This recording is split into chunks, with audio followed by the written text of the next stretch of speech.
തിരഞ്ഞെടുപ്പ് രംഗത്തെ മലീമസവും ദുർഗന്ധപൂരിതവുമാക്കുന്ന വർഗീയ ഭാഷണങ്ങൾക്ക് ഒരു കുറവുമില്ല ഇന്നും. രാജ്യവ്യാപകമായി വിമർശനമുയർന്നിട്ടും രാജസ്ഥാനിൽ നടത്തിയ പ്രസംഗത്തിൽ നിന്ന് നരേന്ദ്രമോദി പിന്നോട്ട് പോയിട്ടില്ല. ഒന്നാം ഘട്ട തിരഞ്ഞെടുപ്പിന് ശേഷം തീവ്ര ഹിന്ദുത്വത്തിലേക്ക് ഗിയർ മാറ്റിയ അദ്ദേഹത്തിന്റെ ഇന്നത്തെ മൊഴിമുത്തുകൾ ഇങ്ങനെ: കോൺഗ്രസും ഇന്ത്യ സഖ്യവും മുസ്ലിങ്ങൾക്ക് മതാധിഷ്ഠിത സംവരണം നൽകും. കോൺഗ്രസ് അധികാരത്തിലുള്ളപ്പോൾ അവർ ദളിതരുടെയും പിന്നാക്കക്കാരുടെയും സംവരണത്തിൽ നിന്ന് കുറച്ചിട്ട് അതെടുത്ത് അവരുടെ വോട്ട് ബാങ്കിന് നൽകി. കോൺഗ്രസ് ഭരണത്തിൽ ഹനുമാൻ ചാലീസ ചൊല്ലുന്നത് പോലും കുറ്റമായിരുന്നു. കോൺഗ്രസ് അധികാരത്തിൽ നിന്ന് പോയപ്പോഴാണ് രാജസ്ഥാനിൽ രാമനവമിക്ക് ഘോഷയാത്ര നടത്താൻ പറ്റിയത്. രാജസ്ഥാനിൽ നിന്ന് കേരളത്തിലെത്തിയാൽ വായ്മൊഴി വഴക്കം CPM MLA PV Anwar വകയാണ്. Rahul ഗാന്ധിയുടെ പിതൃത്വത്തിലാണ് അൻവറിന് സംശയം. ഇതൊക്കെ കേട്ട് വാക്കയ്യ പൊത്തി മിണ്ടാതിരിക്കുന്നു തെരഞ്ഞെടുപ്പ് കമ്മീഷൻ. ഇന്ന് സൂപ്പർ പ്രൈം ടൈം ചോദിക്കുന്നു, വാവിട്ട വാക്കിന് പിന്നിലെന്ത്? വർഗീയ പ്രസംഗങ്ങൾ തോൽവി പേടിച്ചോ? ഒന്നാം ഘട്ട തെരഞ്ഞെടുപ്പിന് ശേഷം സംഭ്രമമോ?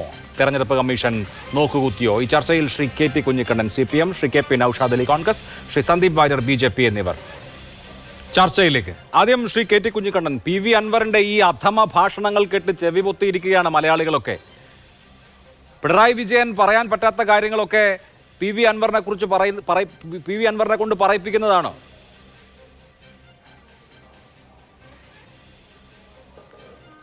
PV അൻവർ പറഞ്ഞ കാര്യങ്ങളെ PV അൻവറിൻ്റെ പേരിൽ തന്നെ കണ്ടാൽ മതി അഭിലാഷ്.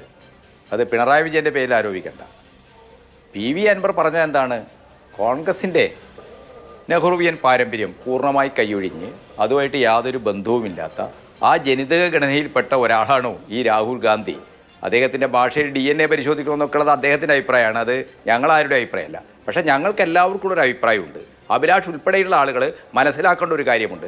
1992 നരസിംഹറാവു ആണ് പറഞ്ഞത്, നെഹ്റുവിന്റെ കമാൻഡ് സോഷ്യലിസം നമ്മൾ ഉപേക്ഷിച്ച് നമ്മൾ കമ്പോള നെഹ്റുവിയൻ ലെഗസിയെ കുറിച്ചോ നെഹ്റുവിയൻ രാഷ്ട്രീയത്തെ കുറിച്ചോ ഒന്നുമല്ല.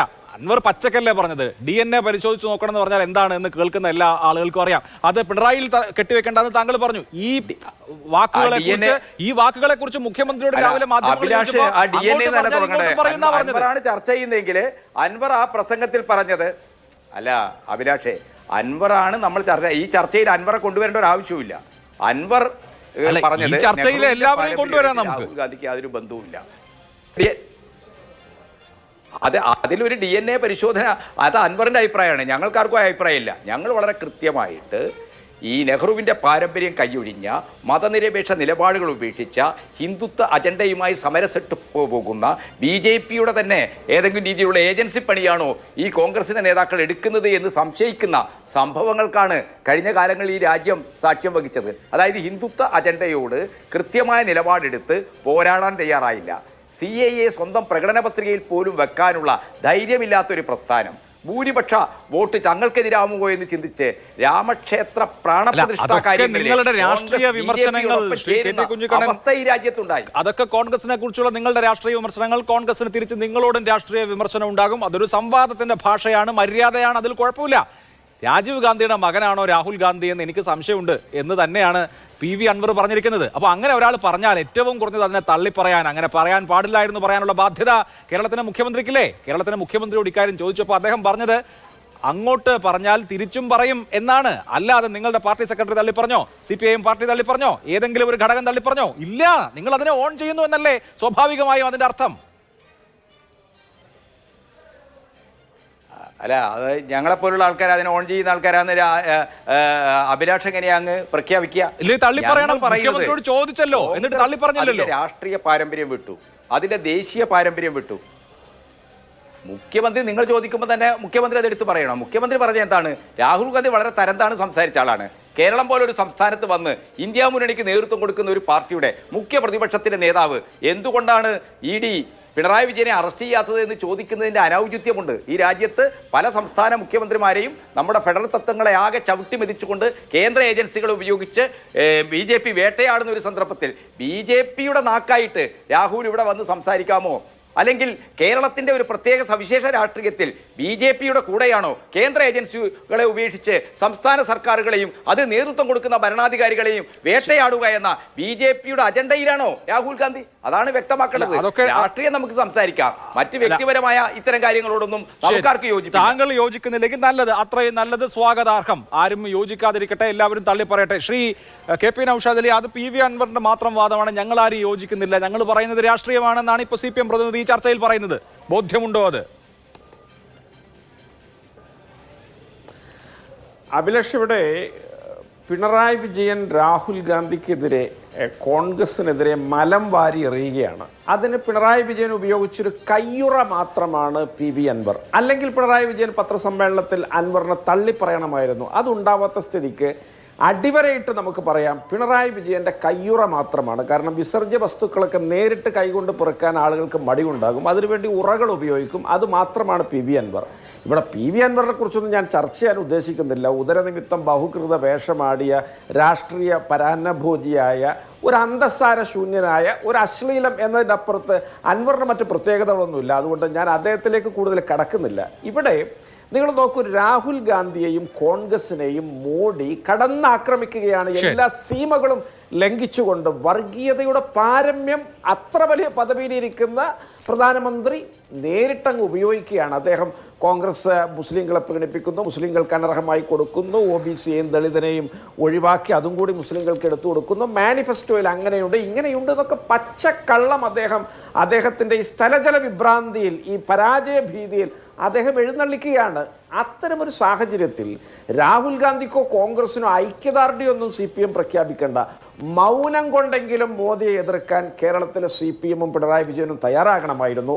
അവർ മോദിയെ കടത്തിവെട്ടുന്ന ആക്ഷേപങ്ങൾ, ഒരുപക്ഷെ മോദിയോ BJPയോ ഇതുവരെ പറയാൻ ധൈര്യപ്പെട്ടിട്ടില്ലാത്ത കാര്യങ്ങൾ കേരളത്തിൽ പരസ്യമായിട്ട് അവരുടെ നേതാക്കളെ കൊണ്ട് പറയിപ്പിക്കുകയും അതിനെ കേരളത്തിൻ്റെ CPM സുപ്രീമോ ആയ പിണറായി വിജയൻ ശരിവെക്കുകയൊക്കെ ചെയ്യുമ്പോൾ വളരെ കൃത്യമാണ് ഇവരൊക്കെ ഒരു ദിശയിലേക്കാണ് ഈ യാനം തുഴഞ്ഞുകൊണ്ട് മുന്നോട്ട് പോകുന്നത് എന്ന്. പിന്നെ ഇത് പറയുമ്പോൾ ഒരു കാര്യം കൂടി ഞാൻ പറയാം അഭിലാഷ്, ഒന്ന് കൂട്ടിച്ചേർക്കാൻ എനിക്ക് ആഗ്രഹമുണ്ട്. കാരണം നരേന്ദ്രമോദിയെ സംബന്ധിച്ചിടത്തോളം നാളത്തെ ചരിത്രം അദ്ദേഹത്തെ വിലയിരുത്തുക, ഇന്ത്യൻ പ്രധാനമന്ത്രി പദം എന്ന അനർഘമായ അതുല്യമായ ഒരു പദവിയിലിരുന്ന തീർത്തും അനർഹനായ വ്യക്തി എന്നായിരിക്കും നരേന്ദ്രമോദിയെ പറ്റി നാളെ ചരിത്രം അടയാളപ്പെടുത്തുക. ഇതുപോലെ ചെറുതായ, ഇത്രക്ക് സങ്കുചിതമായിട്ട് പെരുമാറാനും ചിന്തിക്കാനും അറിയുന്ന മറ്റൊരു മനുഷ്യൻ നാളുകളിൽ ഇന്ത്യൻ പ്രധാനമന്ത്രിയാവുമോ എന്ന കാര്യത്തിൽ പോലും എനിക്ക് സംശയമുണ്ട്. ഞാൻ ഒറ്റ ഉദാഹരണം മാത്രം പറയാം. മോദിയെക്കുറിച്ച് പറയാൻ ഒരുപാട് ഉദാഹരണങ്ങളുണ്ട്.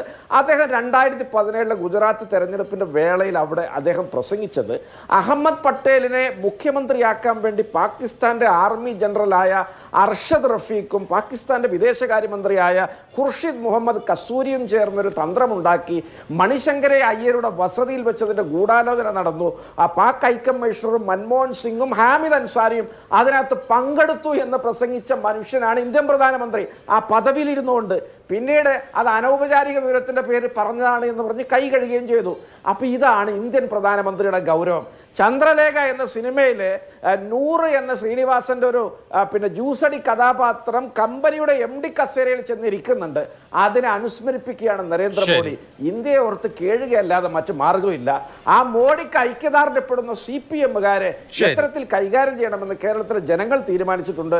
അത് ഏപ്രിൽ 26 നടന്നുള്ളൂ. ശരി, ഓക്കെ. ശ്രീ സന്ദീപ് വാര്യർ, നരേന്ദ്രമോദിയുടെ കഴിഞ്ഞ ദിവസത്തെ രാജസ്ഥാനിലെ പ്രസംഗത്തിനെതിരെ വലിയ വിമർശനം ഉണ്ടായപ്പോൾ ഏതെങ്കിലും തരത്തിൽ അതൊന്ന് മയപ്പെടുത്തുമെന്നോ അതല്ലെങ്കിൽ അതിന് അനുഗുണമല്ലാത്ത വിധത്തിൽ എന്തെങ്കിലും പറയുമെന്നോ ഒക്കെ പ്രതീക്ഷിച്ച ആളുകൾ ധാരാളം ഉണ്ടാകും. ഇന്ന് അദ്ദേഹം ടോങ്കിൽ പറയുന്നതും അന്ന് പറഞ്ഞ കാര്യത്തിന്റെ വേറൊരു വേർഷനാണ്. കോൺഗ്രസ് മുസ്ലിങ്ങളെ പ്രീണിപ്പിക്കുന്നു, അവർ ദലിതരുടെയും പിന്നാക്കക്കാരുടെയും കോട്ട എടുത്ത് അവരുടെ വോട്ട് ബാങ്കായ മുസ്ലിങ്ങൾക്ക് കൊടുക്കുന്നു, കോൺഗ്രസ് ഭരിക്കുമ്പോൾ ഹനുമാൻ ചലീസ ചൊല്ലുന്നത് ഒരു കുറ്റമായിരുന്നു. ഇങ്ങനെ ഈ തരത്തിൽ തിരഞ്ഞെടുപ്പിന്റെ ഒരു ഘട്ടം കഴിയുമ്പോൾ ഈ തരത്തിൽ വർത്തമാനം പറയാൻ നിർബന്ധിതനാവുന്നതാണോ? അതാണോ രാജ്യത്തെ രാഷ്ട്രീയ സാഹചര്യം?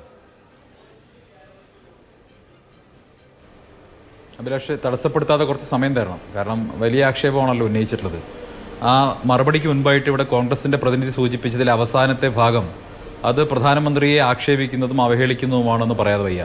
കാരണം അദ്ദേഹം ഒരു ചായക്കടക്കാരൻ്റെ മകനായതുകൊണ്ടും ചായക്കച്ചവടം നടത്തിയതുകൊണ്ടാണോ ഈ ജ്യൂസ് അടിക്കാരനോട് അല്ലെങ്കിൽ അത്തരം ബേക്കറി ഷോപ്പിൽ നിന്നൊരാളുമായിട്ടൊക്കെ ഉപമിക്കുന്നത്? ഇനി അങ്ങനെ ഒരാൾ ബേക്കറി ഷോപ്പിൽ നിന്ന് ഒരാൾ പ്രധാനമന്ത്രിയുടെ പദവിയിൽ കസേരയിൽ കയറുന്ന എന്താ കുഴപ്പമുള്ളത്? നെഹ്റു കുടുംബത്തിൽ മാത്രമുള്ളവർക്ക് റിസർവ് ചെയ്ത് വെച്ച സ്ഥാനമൊന്നുമല്ലല്ലോ. ഇന്ത്യ മഹാരാജ്യത്ത് ജ്യൂസ് അടിക്കുന്നവനും ചായക്കച്ചവടം നടത്തുന്നവനും ഓട്ടോറിക്ഷ ഓടിക്കുന്നവനും ബസ് കണ്ടക്ടർക്കും അതല്ലെങ്കിൽ അധ്യാപക വൃത്തി ചെയ്യുന്നവർക്കും ഒക്കെ കയറിയിരിക്കാവുന്ന ഒരു പദവി തന്നെയാണ് ഇന്ത്യൻ പ്രധാനമന്ത്രി പദവി. അത് നെഹ്റു കുടുംബത്തിൽ ജനിച്ചുപോയി എന്ന ഒരൊറ്റ ഔദാര്യം കൊണ്ട് ഇന്ത്യയുടെ പ്രധാനമന്ത്രി പദവി കിട്ടണമെന്ന് ആഗ്രഹിക്കുന്ന രാഹുൽ ഗാന്ധിയെ പോലെയുള്ളവർക്ക് മാത്രം റിസർവ് ചെയ്ത് വെച്ച സ്ഥാനമല്ല എന്ന് കോൺഗ്രസിന്റെ പ്രതിനിധി മനസ്സിലാക്കുന്നത് നല്ലതാണ്. നിങ്ങളുടെ ഇത്തരത്തിലുള്ള നെഹ്റു കുടുംബഭക്തിയും ഈ രാജഭക്തിയും കാരണമാണ് ആ പ്രസ്ഥാനം ഇന്ന് തകർന്ന തരിപ്പണമായി ഇന്ത്യ മരത്തിന് അപ്രസക്തമായി കൊണ്ടിരിക്കുന്നത്. ഈ നിരന്തരമുള്ള ഈ രാജഭക്തി ഉണ്ടല്ലോ, ഏതെങ്കിലും ഇത്തരം കുടുംബത്തിൽപ്പെട്ടവർക്ക് മാത്രം റിസർവ് ചെയ്ത് വെച്ച സ്ഥാനമാണ് പ്രധാനമന്ത്രി പദം എന്നുള്ള നിങ്ങളുടെയൊക്കെ ഒരു ബോധ്യമുണ്ടല്ലോ, ധിക്കാരമുണ്ടല്ലോ, ധാർഷ്ട്യമുണ്ടല്ലോ. ഇത് ഇന്ത്യയിലെ സാധാരണക്കാരോടുള്ള ധാർഷ്ട്യമാണ്, ധിക്കാരമാണ്, അവരെ അവഹേളിക്കുന്നതിന് തുല്യമാണ്. ഇനി അഭിലാഷ് ചോദിച്ച ചോദ്യങ്ങളിൽ പ്രധാനമന്ത്രി ഇന്നലെ പറഞ്ഞ കാര്യവും ഇന്ന് പറഞ്ഞ കാര്യവും നോക്കൂ, ഞങ്ങളതിൽ അൺഅപ്പോളജറ്റിക്കാണ്. ഞങ്ങളുടെ വളരെ ലോങ് സ്റ്റാൻഡിംഗ് ആയിട്ടുള്ള ഞങ്ങളുടെ നിലപാടെന്ന് പറയുന്നത് ഏവർക്കും തുല്യനീതി, ആരോടുമില്ല പ്രീണനം എന്നുള്ളതാണ്. Justice for all, appeasement four none എന്നുള്ളതാണ് ഞങ്ങളുടെ പോളിസി എന്ന് പറയുന്നത്. പക്ഷേ കോൺഗ്രസിന്റെ പൊളിറ്റിക്സ് എന്താ? കോൺഗ്രസിന്റെ എന്നത്തെയും പൊളിറ്റിക്സ് മുസ്ലിം അപ്പീസ്മെന്റ് ആണ്. മുസ്ലിം മതന്യൂനപക്ഷ വിഭാഗത്തെ പ്രീണിപ്പിച്ച് വോട്ട് ബാങ്ക് കരസ്ഥമാക്കുക എന്നുള്ളത് കോൺഗ്രസിന്റെ എക്കാലത്തെയും നയമാണ്. അത് തുറന്നു പറയുന്നതാണോ തെറ്റ്? ഷബാനു കേസിന്റെ കാലത്ത് കോൺഗ്രസ് ചെയ്തെന്താ? 400 ചില്ലാൻ സീറ്റുമായി ഈ രാജ്യം ഭരിക്കുന്ന സമയത്ത് സുപ്രീം കോടതി വിധി മറികടന്നുകൊണ്ട് ഈ രാജ്യത്തെ മുസ്ലിം മതപൗരോഹിത്യത്തിനെ സന്തോഷിപ്പിക്കാൻ വേണ്ടി നിയമനിർമ്മാണം നടത്തിയ ഇവരല്ലേ മുസ്ലിം പ്രീണനത്തിന്റെ ആളുകൾ? ഇവരല്ലേ മുസ്ലിങ്ങളെ പ്രീണിപ്പിച്ചുകൊണ്ട് വോട്ടുണ്ടാക്കാൻ നോക്കുന്നവർ? ഇത് തുറന്നു പറയുന്ന ഞങ്ങൾ വർഗീയവാദികളാണോ? അല്ല, അത് ഭയപ്പെടുന്നതിന്റെ പ്രശ്നമാണോ സന്ദീപ്? സബ്കാ സാത്ത് സബ്കാ വികാസ് പറയുന്ന നിങ്ങൾ ഈ രാജ്യത്തെ ഒരു മതവിഭാഗത്തെ അതായത് എണ്ണത്തിന്റെ അടിസ്ഥാനത്തിൽ 2ാം സ്ഥാനത്ത് വരുന്ന മതവിഭാഗത്തെ അപരവൽക്കരിക്കുകയാണ്. ഇന്ത്യയുടെ പ്രധാനമന്ത്രി ഒരു മതവിഭാഗത്തെ കുറിച്ച് നുഴഞ്ഞുകയറ്റക്കാർ, കൂടുതൽ കുട്ടികളെ ഉണ്ടാക്കുന്നവർ എന്നൊക്കെ പറയാണ്. അതെങ്ങനെയാണ് അങ്ങനെ ഒരു മതവിഭാഗത്തെ ഞങ്ങളുടെ രാഷ്ട്രീയം അതാണ് എന്ന് പറഞ്ഞ് അപരവൽക്കരിക്കുക? എങ്ങനെയാണ് അവരെ ഭീകരവൽക്കരിക്കുക? ഇതൊരു മൗലികമായ പ്രശ്നമാണ്. ബാക്കിയൊക്കെ പിന്നെയല്ലേ? ബാക്കിയൊക്കെ പിന്നെ അല്ല, ഇപ്പൊ തന്നെ തീർക്കാം, എല്ലാം പറഞ്ഞു പോകാമല്ലോ. ഈ ഞങ്ങൾ മുസ്ലിം വിഭാഗത്തെ അല്ല പറഞ്ഞത്, മറിച്ച് കോൺഗ്രസിന്റെ മുസ്ലിം പ്രീണന നയത്തെക്കുറിച്ചാണ് പറയുന്നത്. കോൺഗ്രസിന്റെ മുസ്ലിം പ്രീണന നയത്തോട് മുസ്ലിങ്ങൾക്ക് പോലും യോജിപ്പില്ല. കാലങ്ങളായിട്ട് ഇവർ പിന്തുടരുന്ന മുസ്ലിം പ്രീണന നയത്തോട് മുസ്ലിങ്ങൾ തന്നെ വലിയൊരു വിഭാഗത്തിന് യോജിപ്പില്ല. ഞങ്ങൾക്ക് തുല്യനീതി മതി എന്ന് പറയുന്ന എത്രയോ പേരുണ്ട്. നിങ്ങൾ മുസ്ലിങ്ങളെ സ്ത്രീകളെ എടുക്കൂ. മുസ്ലിം സ്ത്രീകളുടെ ഏറ്റവും പ്രധാനപ്പെട്ട പ്രശ്നമായിരുന്നു മുത്തലാഖ് പ്രശ്നം. ലക്ഷക്കണക്കിന് മുസ്ലിം സ്ത്രീകൾ ഒപ്പിട്ട് ഈ രാജ്യത്തെ രാഷ്ട്രപതിക്ക് നിവേദനം കൊടുത്തു. കോൺഗ്രസിന്റെ നിലപാട് എന്താ കാര്യത്തിലുള്ളത്? കോൺഗ്രസിന്റെ നിലപാട് മുസ്ലിം യാഥാസ്ഥിക മത പൗരോഹിത്യത്തിനൊപ്പമാണ്. UCCയുടെ കാര്യത്തിൽ ഇവരുടെ അഭിപ്രായം എന്താണ്? മുസ്ലിം സ്ത്രീകൾക്ക് തുല്യനീതി ഉറപ്പാക്കണം, അവർക്ക് സ്വത്തിൽ തുല്യമായിട്ടുള്ള അവകാശം കൊടുക്കണമെന്ന് ഞങ്ങൾ പറയുമ്പോൾ ഇവരെന്താ പറയുന്നത്? മുസ്ലിം മതപൗരോഹിത്യത്തിനൊപ്പമാണ്. അതുകൊണ്ട് തന്നെയാണ് ഞങ്ങൾക്ക് വിമർശിക്കേണ്ടി വരുന്നത്. ഇവരുടെ ഈ അപ്പീസ്മെന്റ് പൊളിറ്റിക്സിനെതിരായിട്ടുള്ള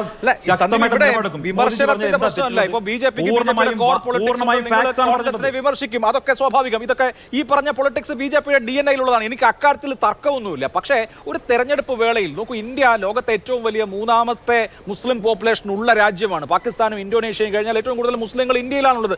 ഈ ജനസംഖ്യയുടെ 14.5% മുസ്ലിങ്ങളാണ്. കോടിക്കണക്കിന് മുസ്ലിങ്ങൾ താമസിക്കുന്ന ഒരു രാജ്യത്ത് ഒരു സമൂഹത്തെക്കുറിച്ച് രാജ്യത്തിന്റെ പ്രധാനമന്ത്രിയുടെ കസേരയിൽ ഇരുന്നുകൊണ്ട് ഇങ്ങനെയൊക്കെ പറയുക എന്ന് പറയുമ്പോൾ അവരെ ഇന്നത്തെ സംസാരത്തിൽ പോലും ഈ ദളിതരുടെയും പിന്നാക്കക്കാരുടെയും കോട്ട എടുത്ത് ഇവർക്ക് നൽകി എന്നാണ് ആരോപിക്കുന്നത്. അപ്പോൾ ഒരു വിഭാഗത്തെ ടാർഗറ്റ് ചെയ്യാൻ നിങ്ങൾ നോക്കൂ. ഈ തിരഞ്ഞെടുപ്പിനെ സംബന്ധിച്ച് ഇങ്ങോട്ട് വരുന്ന ഈ അടുത്തടുത്ത ദിവസങ്ങളിലെ എല്ലാ ദിവസവും മുസ്ലിം ബാഷിംഗ് ഒരു പ്രധാനപ്പെട്ട അജണ്ടയായി രാജ്യത്തിന്റെ പ്രധാനമന്ത്രി അദ്ദേഹത്തിന്റെ തെരഞ്ഞെടുപ്പ് പ്രസംഗത്തിൽ ഉൾക്കൊള്ളിക്കുന്നതിനെ എങ്ങനെയാണ് ന്യായീകരിക്കുക? അതാണ് ഇവിടുത്തെ മൗലികമായ പ്രശ്നം. അഭിലാഷ് പറഞ്ഞത് തെറ്റുണ്ട്. ഇത് മുസ്ലിം ബാഷിംഗ് അല്ല, കോൺഗ്രസ് ബാഷിംഗ് ആണ്. കോൺഗ്രസ് നടക്കുന്ന മുസ്ലിം നിലപാടാണ് പറഞ്ഞിട്ടുള്ളത്. ഇതെങ്ങനെയാണ് മുസ്ലിം വിഭാഗത്തിനെതിരാവുന്നത്? ഞാൻ അല്ല, ഇവിടെ മുസ്ലിം വിഭാഗത്തിന് ഏവർക്കും തുല്യനീതി എന്ന് ഞങ്ങൾ പറയുമ്പോൾ സബ്കാ സാത്ത് സബ്കാ വികാസ് എന്ന് പറയുമ്പോൾ ഞങ്ങൾ അവരെ മുഴുവൻ മാനിച്ചുകൊണ്ട് അവരുടെ കാര്യങ്ങൾ കൂടി ഞങ്ങൾ കൃത്യമായി ചെയ്തിട്ടുണ്ട്. ഈ രാജ്യത്ത് ഹിന്ദുവിന് കിട്ടുന്ന അതേ അവകാശങ്ങൾ, അതേ ആനുകൂല്യങ്ങൾ ഇവിടെ മുസ്ലിങ്ങൾക്ക് ഞങ്ങൾ കൊടുത്തിട്ടുണ്ട്. ഞങ്ങൾ മതം നോക്കി എവിടെയും ആനുകൂല്യം കൊടുത്തിട്ടില്ല. ഇവിടെ റിസർവേഷന്റെ കാര്യം പറഞ്ഞല്ലോ അഭിലാഷേ, നരേന്ദ്രമോദി തെറ്റായിട്ട് എന്തെങ്കിലും പറഞ്ഞോ? വസ്തുതാവിരുദ്ധമായിട്ട് എന്തെങ്കിലും പറഞ്ഞോ? കോൺഗ്രസ് 2004 അധികാരത്തിൽ വന്നപ്പോഴല്ലേ ആന്ധ്രാപ്രദേശിൽ രാജ്യത്തെ ഭരണഘടനയ്ക്ക് വിരുദ്ധമായി മുസ്ലിങ്ങൾക്ക് റിസർവേഷൻ കൊടുക്കാൻ തീരുമാനിച്ചത്? SC ST സംവരണത്തിൽ കൈയിട്ട് വാരിക്കൊണ്ട് മുസ്ലിം വിഭാഗത്തിന് റിസർവേഷൻ കൊടുക്കാൻ കോൺഗ്രസ് എടുത്ത തീരുമാനം രാജ്യം മുഴുവൻ നടപ്പാക്കാൻ വേണ്ടി അവർ പരിശ്രമിച്ചപ്പോൾ സുപ്രീം കോടതി ഉള്ളത് കൊണ്ടല്ലേ ഈ രാജ്യത്തെ പട്ടികജാതിക്കാർക്കും പട്ടികവർഗ്ഗക്കാർക്കും അവരുടെ റിസർവേഷൻ നഷ്ടപ്പെടാതിരുന്നത്? അപ്പൊ എന്തിനാണ് ഈ റിസർവേഷൻ കൊടുക്കാൻ വേണ്ടി ശ്രമിച്ചത്? മുസ്ലിം അപ്പീസ്മെന്റിന്റെ ഭാഗമാണ് അത്. നരേന്ദ്രമോദി തുറന്നു പറഞ്ഞാൽ നരേന്ദ്രമോദി വർഗീയവാദി, ഇതെല്ലാം ചെയ്യുന്ന മുസ്ലിം അപ്പീസ്മെന്റ് ചെയ്യുന്ന കോൺഗ്രസ് സ്വർഗീയവാദി. ഇത് ഇവിടുത്തെ പരിപാടിയാ. ഇനി ഇലക്ഷന്റെ കാര്യം പറഞ്ഞു. ഈ ഇലക്ഷന് തൊട്ട് മുൻപല്ലേ, ഇപ്പൊ ഈ അടുത്ത ദിവസങ്ങളിലല്ലേ ഇവരുടെ പ്രധാനപ്പെട്ട സഖ്യകക്ഷിയായിട്ടുള്ള DMK-യുടെ നേതാവ് പറഞ്ഞത് ഡെങ്കു പോലെ മലേറിയ പോലെയാണ് സനാതനധർമ്മം എന്ന് പറഞ്ഞത്. ഇന്ത്യ മുന്നണി രൂപീകരിച്ചത് തന്നെ സനാതനധർമ്മത്തെ ഉന്മൂലനം ചെയ്യാനാണെന്ന് DMK-യുടെ മന്ത്രി പൊന്മുടി പറഞ്ഞല്ലേ. എന്താ അവരുടെ നിലപാട്? രാഹുൽ ഗാന്ധി ഒരു വാക്ക് മിണ്ടിയോ അവർക്കെതിരെ? ആ DMK എടുത്ത് പുറത്തു തള്ളാൻ തയ്യാറായോ? ഇവിടുത്തെ ഹിന്ദു ധർമ്മത്തെ ഇല്ലാതാക്കുന്നല്ലേ പറഞ്ഞത്? സനാതന ധർമ്മത്തെ ഇല്ലാതാക്കുന്നല്ലേ പറഞ്ഞത്? ഇവിടെ ഏതെങ്കിലും ഒരു BJP നേതാവ് മുസ്ലിങ്ങളെ ഇല്ലാതാക്കുന്നു പറഞ്ഞിട്ടുണ്ടോ? മുസ്ലിം മതവിശ്വാസത്തെ ഇല്ലാതാക്കുന്നു പറഞ്ഞിട്ടുണ്ടോ? ഹിന്ദു വിശ്വാസത്തെ, ഹിന്ദുക്കളെ ഇല്ലായ്മ ചെയ്യും, ഡെങ്കുവിനെയും മലേറിയ പോലെയും കൊല്ലുന്നു പറഞ്ഞിട്ട് വായടച്ചു മിണ്ടായിരുന്ന ഇവരാണോ മതേതരക്കാര്? ഹിന്ദുക്കൾക്കെതിരെ എന്തും പറയാനാണോ?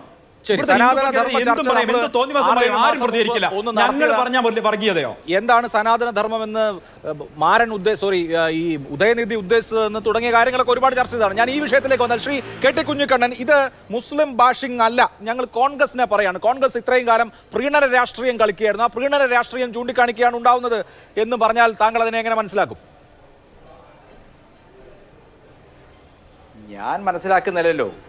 മിസ്റ്റർ നരേന്ദ്രമോദിയുടെ ബൻസാരിയിലെ പ്രസംഗത്തിന്റെ വാക്കുകൾ ഓരോന്നും നമുക്ക് എടുക്കാലോ, വാചകങ്ങൾ ഓരോന്നും എടുക്കാലോ. അദ്ദേഹം എന്താ പറഞ്ഞത്? മുസ്ലിങ്ങൾ പെറ്റുകൂട്ടുന്ന സമൂഹമാണ് എന്നാണ്. ഇവിടെ കുട്ടികൾ ഉൽപ്പാദിപ്പിച്ച് രാജ്യത്തിന്റെ വിഭവങ്ങളെല്ലാം അവർ കൈയടക്കും, അവർക്ക് കൈയടക്കാൻ കഴിയുന്ന തരത്തിലുള്ള പ്രകടന പത്രികയിലെ വാചകങ്ങളുണ്ട് എന്നൊക്കെയാണ് അദ്ദേഹം തെറ്റായി ഉദ്ധരിച്ചത്. എന്ന് മാത്രമല്ല, 2006 മിസ്റ്റർ മൻമോഹൻ സിംഗ് ഇന്ത്യയുടെ പ്രധാനമന്ത്രിയായിരിക്കുമ്പോൾ അദ്ദേഹം ദേശീയ വികസന കൗൺസിൽ നടത്തിയ ഒരു പ്രസംഗത്തെ എത്ര തെറ്റായിട്ടാണ് അദ്ദേഹം ദുർവ്യാഖ്യാനിച്ചത്. അങ്ങനെ ദുർവ്യാഖ്യാനിച്ച് എന്താ പറഞ്ഞത്? വിഭവങ്ങളുടെ പ്രാഥമിക അവകാശികളാണ് അരികുവൽക്കരിക്കപ്പെട്ട ജനത. അത് മുസ്ലിങ്ങൾ മാത്രമല്ല, ന്യൂനപക്ഷങ്ങൾ, പട്ടികജാതിക്കാർ, കുട്ടികൾ, പട്ടികവർഗക്കാർ, അതേപോലെ തന്നെ സ്ത്രീകൾ, ഇവരെല്ലാം തന്നെ അരികുവൽക്കരിക്കപ്പെട്ടവരാണ്. ഇവർക്ക് രാജ്യത്ത് നടക്കുന്ന വികസനത്തിന്റെ ഫലം തുല്യമായി അനുഭവിക്കാൻ കഴിയുന്നില്ല. അതുകൊണ്ട് വിഭവങ്ങൾക്ക് മുകളിൽ ഇവർക്ക് പ്രാഥമികമായ അവകാശമുണ്ട്. ആ പ്രാഥമികമായ അവകാശം എന്ന് പറഞ്ഞത് ഇവർക്ക് ആദ്യ അവകാശികൾ ഇവരാണ് എന്ന രീതിയിൽ തെറ്റായി വ്യാഖ്യാനിക്കുകയാണ് ആര് ചെയ്തത്? നരേന്ദ്രമോദി ചെയ്തത്. അത് കൃത്യമായി തൻ്റെ ഹിന്ദുത്വ അജണ്ടയിൽ നിന്നുള്ള ഇസ്ലാമിക വിരോധമാണ്, മുസ്ലിം വിരോധമാണ്. ഇന്ത്യയിലെ ഹിന്ദുത്വം എന്ന് പറയുന്നത് മുസ്ലിം അപരത്വത്തിൽ കെട്ടിപ്പടുക്കപ്പെട്ട ഒരു പ്രത്യയ ശാസ്ത്രമാണ്. അത് ഇന്ന് BJP RS ആയിരിക്കുന്ന ഒരു പ്രസ്ഥാനമാണ്. അത് മുസ്ലിം അപരത്വമാണ്. ഇനി മുസ്ലിങ്ങൾക്കെതിരായിട്ട് BJPയുടെ ചരിത്രം എന്താണ്? 2014 തെരഞ്ഞെടുപ്പിൽ ദമാജിയിൽ, ആസാമിൽ നരേന്ദ്രമോദി പോയി പ്രസംഗിച്ച എന്താ? അദ്ദേഹം അന്ന് പ്രധാനമന്ത്രിയല്ല, പ്രധാനമന്ത്രി സ്ഥാനാർത്ഥിയാ, മിസ്റ്റർ വികാസ് പുരുഷൻ എന്നൊക്കെ പറഞ്ഞിട്ട് അവിടെ പോയി പ്രസംഗിച്ച എന്താണ്? ബംഗ്ലാദേശികളായ മുസ്ലിങ്ങൾക്കെതിരായിട്ട് അദ്ദേഹം ക്ഷുദ്രവികാരമുണർത്ത പ്രസംഗം നടത്തി. ആ പ്രസംഗം കഴിഞ്ഞ് 1 മണിക്കൂർ കഴിയുമ്പോഴേക്ക് ദമാജിയിൽ കലാപമുണ്ടായി, ചിരങ്കിൽ കലാപമുണ്ടായി, കോക്രാജാനിൽ കലാപമുണ്ടായി. ഈ കലാപത്തെക്കുറിച്ചൊക്കെ ആരെങ്കിലും എന്തെങ്കിലും അന്വേഷിച്ചിട്ടുണ്ടോ? നമ്മുടെ രാജ്യത്ത് ആരെങ്കിലും നരേന്ദ്രമോദിക്കെതിരായിട്ട് എന്തെങ്കിലും കേസ് ചാർജ് ചെയ്തിട്ടുണ്ടോ? നമ്മൾ കാണേണ്ടത് വർഗീയത, മുസ്ലിം വിരുദ്ധത സ്ഥിരമായ ഒരു പ്രത്യയശാസ്ത്ര പദ്ധതിയായി അതിനെ ഉപയോഗപ്പെടുത്തിക്കൊണ്ട് ഭൂരിപക്ഷ ധ്രുവീകരണം ഉണ്ടാക്കാനുള്ള നിരന്തരം. എന്താണ് ഭൂരിപക്ഷത്തോട് നരേന്ദ്രമോദി പറയുന്നത്? നമ്മുടെ സ്വത്തുക്കളെല്ലാം അവർ കൊണ്ടുപോകും, അവർ കൂടുതൽ സന്തതികൾ ഉൽപ്പാദിപ്പിക്കുന്നവരാണ്. ആരാണ് ഇവിടുത്തെ മുസ്ലിങ്ങൾക്ക് ഇന്ത്യയുടെ വിഭവങ്ങളും സമ്പത്തും ഒക്കെ വീതിക്കുമെന്ന് പറയുന്നത്? അങ്ങനെ വീതിക്കാൻ പറ്റുമോ? ഇന്ത്യയിൽ ഇന്നത്തെ സ്വത്ത് ഘടനക്കകത്ത് വെക്കാൻ പറ്റുമോ? സർക്കാർ പങ്കാളിത്തത്തിൽ ഇതുവരെ ഉണ്ടായ അസന്തുലിതത്തെക്കുറിച്ച് വളരെ അക്കാദമിക്കായ തരത്തിൽ മിസ്റ്റർ മൻമോഹൻ സിംഗ് നടത്തിയ ഒരു പ്രസംഗത്തെ തെറ്റായി വ്യാഖ്യാനിക്കുകയാണ് മിസ്റ്റർ നരേന്ദ്രമോദി ചെയ്തത്.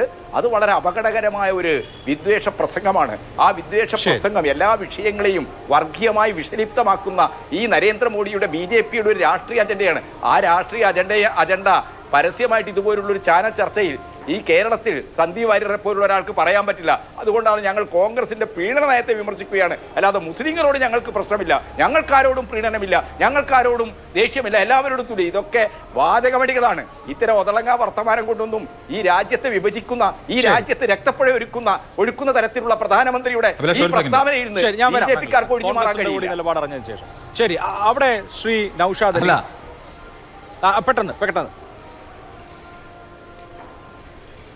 അല്ല, ഞാൻ ചോദിക്കട്ടെ, ശ്രീ കുഞ്ഞിക്കണ്ണോട് ചോദിക്കേണ്ട ചെറിയൊരു ചോദ്യം. മുസ്ലിങ്ങൾ ജനസംഖ്യാ വർധന ഉണ്ടാക്കി കേരളത്തെ ഇസ്ലാമിക രാഷ്ട്രമാക്കാൻ വേണ്ടി ശ്രമിക്കുന്നു എന്ന് പറഞ്ഞതാരാണ്? താങ്കളുടെ ബഹുമാനായിട്ടുള്ള നേതാവ് ശ്രീ VS അച്യുതാനന്ദനാണ് അല്ലേ?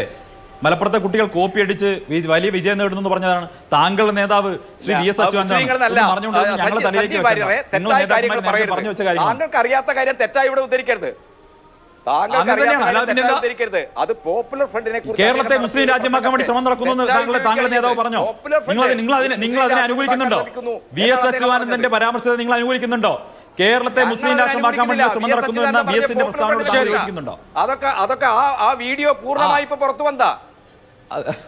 അല്ല, വി എസ് അച്യുതാനന്ദൻ പൂർണ്ണമായിട്ട് തന്നെ പറയുന്നത്. മലപ്പുറത്തെ കുട്ടികളെ കോപ്പി അടിച്ചാ ജയിക്കുന്നു പറഞ്ഞതോ? മലപ്പുറത്തെ കുട്ടികളെ കോപ്പി അടിച്ചാ ജയിക്കുന്നു പറഞ്ഞതോ? വി എസ് അച്യുതാനന്ദന്റെ വീഡിയോ എന്ന് പറയുന്നത് വി എസ് അച്യുതാനന്ദൻ പോപ്പുലർ ഫ്രണ്ടിനെ കുറിച്ച് പറഞ്ഞ വീഡിയോ. അത് പോപ്പുലർ ഫ്രണ്ട് പദ്ധതിയെ കുറിച്ചാണ് വി എസ് അച്യുതാനന്ദൻ പറഞ്ഞത്. ശരി, ഓക്കെ. പോപ്പുലർ ഫണ്ട് ആണെങ്കിൽ എന്താ കേരളത്തെ മുസ്ലിം രാജ്യമാക്കാൻ വേണ്ടി ശ്രമിക്കുന്നുണ്ട്. ആ തർക്കം എനിക്ക് ആ വാർത്താ സമ്മേളനം 2017 ഡൽഹിയിൽ പോയ വേളയിൽ അന്ന് ഈ അധ്യാപകന്റെ ജോസഫിന്റെ കൈവെട്ടിയ സമയമാണ്. അത് പോപ്പുലർ ഫ്രണ്ട് എന്ന സംഘടനയെ കുറിച്ച്, ആ സംഘടനയെ കുറിച്ച് അദ്ദേഹം പറഞ്ഞിട്ടുണ്ട്. ബൈക്കും മറ്റുമൊക്കെ കൊടുത്ത് യുവാക്കളെ ആകർഷിക്കുന്നു. ഒരു ഇത്രയോ വർഷം കൊണ്ട് ഒരു ഇസ്ലാമിക രാജ്യമാക്കാനാണ് ഈ കൂട്ടർ എന്ന് പറഞ്ഞാൽ ഈ സംഘടന പരിശ്രമിക്കുന്നത്. ഒരു സംഘടനയെ കുറിച്ച് പറഞ്ഞ അന്നത്തെ മുഖ്യമന്ത്രിയുടെ ആരോപണമാണ്. അതേ പി എഫ് ഐയുടെ നിരോധനത്തിനെ എതിർക്കല്ലേ? അത് അവരോട് അത്ര നൊട്ടോറിയസ് ആയിട്ടുള്ള ഒരു സംഘടനയുടെ നിരോധനത്തെ കുഞ്ഞിക്കണ്ണൻ അനുകൂലിക്കുന്നുണ്ടോ? മുസ്ലിങ്ങളെ കുറിച്ചാണോ പറഞ്ഞത്? ശരി, എന്തായാലും വി എസ് അച്യുതാനന്ദൻ പറഞ്ഞത് പി എഫ് ഐ എന്ന അന്നത്തെ പോപ്പുലർ ഫ്രണ്ട് മുസ്ലിങ്ങളല്ലേ? ശരി, പോപ്പുലർ ഫ്രണ്ട് മുസ്ലിങ്ങളല്ലേ? പോപ്പുലർ ഫ്രണ്ട് മുസ്ലിങ്ങളല്ലേ? എന്താ പോപ്പുലർ ഫ്രണ്ട് മുസ്ലിമാണോ? അവര് മുസ്ലിങ്ങളെ പേര് പറഞ്ഞിട്ട് ഈ രാജ്യത്ത് കുഴപ്പമുണ്ടാക്കുന്ന RSS പോലുള്ള മറ്റൊരു സംഘടനയാ. RSS പോലുള്ള മറ്റൊരു സംഘടനയാ. അത് മുസ്ലിങ്ങളുമായിട്ട് അതിന് ബന്ധമില്ല. ശരി, ഓക്കെ. മുസ്ലിങ്ങളുടെ പേര് പറഞ്ഞ് ഹിന്ദുക്കളുടെ പേര് പറഞ്ഞ് കുഴപ്പമുണ്ടാക്കുന്ന RSS പോലുള്ള ഒരു സംഘടനയാണ്. അങ്ങനെയൊന്നുമല്ല. ശരി, okay. Shri K P Naushad Ali, ഇതിപ്പോ നമ്മളിപ്പോ കേരളത്തിന്റെ കോണ്ടെക്സ്റ്റിൽ സംസാരിക്കുന്നത് കൊണ്ടാണ്. നമ്മൾ ദേശീയ തലത്തിൽ നോക്കിക്കഴിഞ്ഞാൽ BJP ഇവിടെ നിന്ന് ഈ വർത്തമാനം കൊണ്ട് ലക്ഷ്യമാക്കുന്ന പോയിന്റുകൾ എന്തൊക്കെയാണ്? കോൺഗ്രസ് ഒരു മുസ്ലിം അപ്പീസ്മെന്റ് പാർട്ടിയാണ് എന്നുള്ളതാണ് ഈ മുഖ്യ പോയിന്റ് എന്ന് പറയുന്നത്. മൻമോഹൻ സിംഗിന്റെ 2006 ദേശീയ വികസന സമിതി യോഗത്തിലെ പ്രസംഗം തൊട്ട് കോൺഗ്രസിന്റെ പ്രകടന പത്രികകൾ വരെ അക്കാര്യത്തിൽ ചൂണ്ടിക്കാണിക്കുന്നു. അതായത് കോൺഗ്രസ് അധികാരത്തിൽ വന്നു കഴിഞ്ഞാൽ ഗുണം ന്യൂനപക്ഷങ്ങൾക്കാണ്, മുസ്ലിങ്ങൾക്കാണ് എന്ന് സ്ഥാപിക്കലാണ് ആത്യന്തികമായ ലക്ഷ്യം.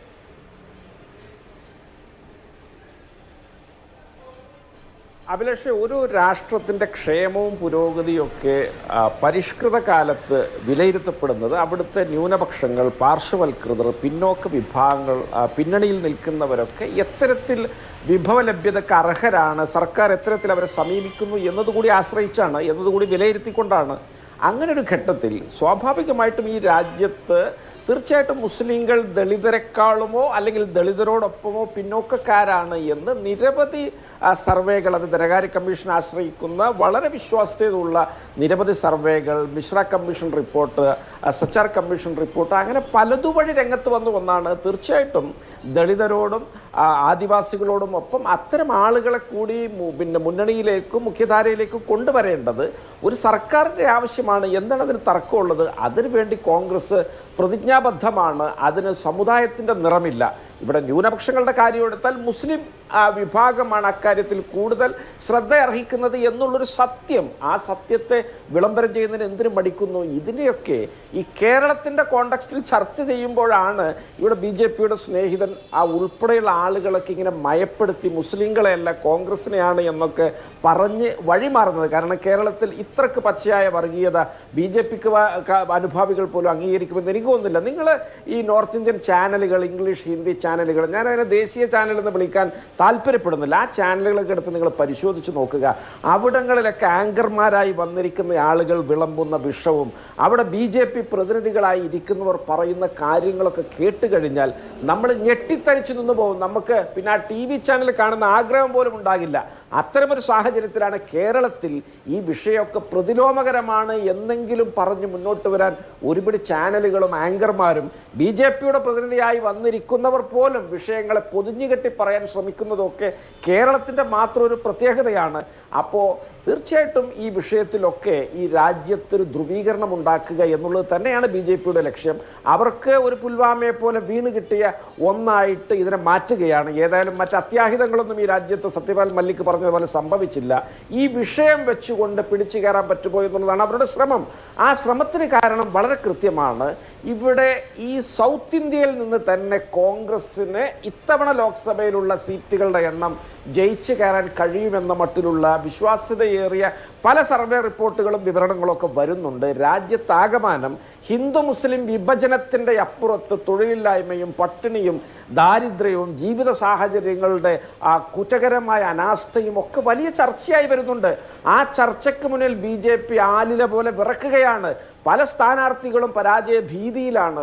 ഉത്തരേന്ത്യയിൽ എവിടെയും BJPയുടെ കഴിഞ്ഞ കാലത്തെ വർഗീയ വിഷപ്പുകൾക്ക് വേണ്ടത്ര ശ്രദ്ധ കിട്ടുന്നില്ല. അപ്പോൾ തീർച്ചയായിട്ടും അതിലേക്ക് മടക്കി കൊണ്ടുപോകാൻ രാജ്യത്തിൻ്റെ പ്രധാനമന്ത്രി തന്നെ മുമ്പിൽ നിന്നുകൊണ്ട് അസത്യ പ്രചരണം നടത്തുകയാണ്. കോൺഗ്രസ് മാനിഫെസ്റ്റോയെ കുറിച്ചൊക്കെ അദ്ദേഹം ഇത്ര കണ്ട് പരസ്യമായിട്ട് ഒരു അസത്യം പറയുക എന്ന് പറഞ്ഞാൽ ഒരു പരസ്യമായ ഒരു ധവളപത്രമോ അല്ലെങ്കിൽ ഒരു നോട്ടീസോ അല്ലെങ്കിൽ ഒരു വിളംബരമോ ഒക്കെ ആണല്ലോ ഈ മാനിഫെസ്റ്റോ ഏത് പാർട്ടിയുടേതാണെങ്കിലും. അത് ചൂണ്ടിക്കാണിച്ചിട്ട് ഒരു പ്രധാനമന്ത്രി ഒരു അസത്യ പ്രചരണത്തിന് തുടക്കമിടുക, അത് തിരുത്താതിരിക്കുക എന്നൊക്കെ പറയുമ്പോൾ വലിയ അത്ഭുതമാണ്. ലോക രാജ്യങ്ങളൊരു പക്ഷേ ഇന്ത്യൻ ജനാധിപത്യത്തെയും BJPയൊക്കെ നോക്കി മൂക്കത്തിൽ വിരൽ വെക്കുന്നുണ്ടാവും. ഇവിടുത്തെ തെരഞ്ഞെടുപ്പ് കമ്മീഷനൊക്കെ ഇതൊക്കെ കണ്ട് നിർനിമേഷരായി നിൽക്കുകയാണ് എന്ന് പറയുമ്പോൾ ഈ തെരഞ്ഞെടുപ്പിന്റെ നിഷ്പക്ഷത ഏത് തരത്തിലാണ് എന്നുള്ളതിനെ കുറിച്ച് വലിയ ഭീതി നമ്മളിൽ ഉണ്ടാവുകയാണ്. ഈ രാജ്യത്തൊരു ഫ്രീ ആൻഡ് ഫെയർ തിരഞ്ഞെടുപ്പ് നടക്കുകയാണെങ്കിൽ യാതൊരു തർക്കവും വേണ്ട അഭിലാഷ്, BJP 100-ലധികം സീറ്റുകളുടെ മുകളിൽ 150-ന് താഴെ എവിടെയെങ്കിലുമൊക്കെ തങ്ങി നിൽക്കും. അതിനപ്പുറത്തേക്ക് അവർ മുന്നോട്ട് പോവുകയില്ല. ആ സത്യം അവർ മനസ്സിലാക്കി കഴിഞ്ഞു. അത് മറികടക്കാൻ അവർ ശ്രമിക്കുമ്പോൾ ഈ ഭാരതം എന്ന ഈ വലിയ ഇരിക്കുന്ന കൊമ്പിനെ വെട്ടിമുറിച്ചുകൊണ്ടാണ് അവർ നിലനിൽപ്പിന്റെ മാർഗങ്ങൾ ആരായുന്നത്. തീർച്ചയായിട്ടും അതിനെ CPM കേരളത്തിൽ എൻഡോഴ്സ് ചെയ്യുന്നൊരു സമീപനം അത് തീർത്തും ദുഃഖകരമാണ്. ശ്രീ KT കുഞ്ഞിക്കണ്ണനൊന്നും അതിൻ്റെ ആളല്ല എന്ന് വ്യക്തിപരമായിട്ട് ഞാൻ മനസ്സിലാക്കുന്നു. പക്ഷേ പിണറായിസം കലർന്ന കേരളത്തിൻ്റെ കമ്മ്യൂണിസ്റ്റ് പാർട്ടി തീർച്ചയായിട്ടും അതിനെ എൻഡോഴ്സ് ചെയ്യുന്ന PV അൻവറിനെയൊക്കെ കയറൂരി വിട്ട് അദ്ദേഹത്തെ ഒന്ന് തിരുത്താൻ പോലും തയ്യാറല്ലാത്ത വലിയ നിരാശയാണ്.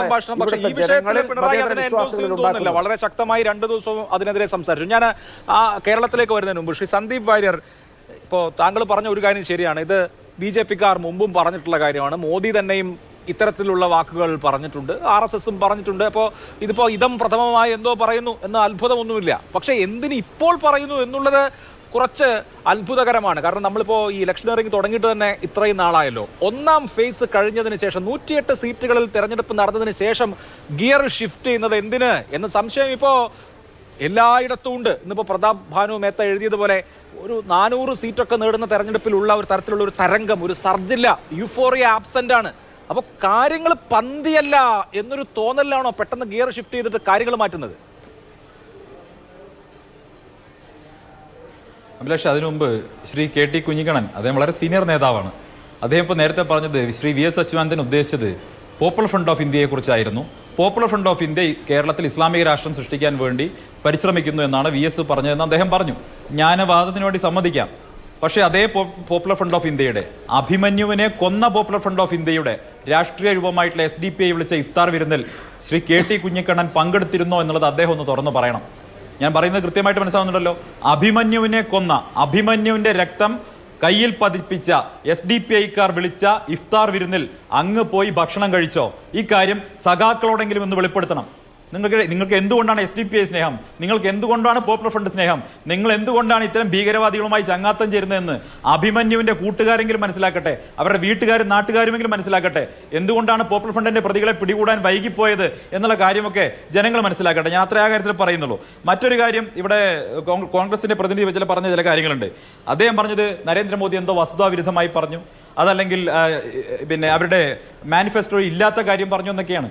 നോക്കൂ, ഒന്ന്, മൻമോഹൻ സിംഗ് ഒരു തവണയല്ല, അദ്ദേഹം പ്രധാനമന്ത്രിയായിരിക്കുമ്പോൾ നടത്തിയ 4 പ്രസംഗങ്ങളിൽ അദ്ദേഹം പറഞ്ഞിട്ടുള്ള കാര്യം, മതന്യൂനപക്ഷങ്ങൾ എന്ന രീതിയിൽ മുസ്ലിങ്ങൾ ഒഴിച്ചുള്ളവർ, സിഖുകാരും ജൈനരും ഒക്കെ വലിയ രീതിയിൽ പുരോഗമനം നേടിക്കഴിഞ്ഞവരാണ്.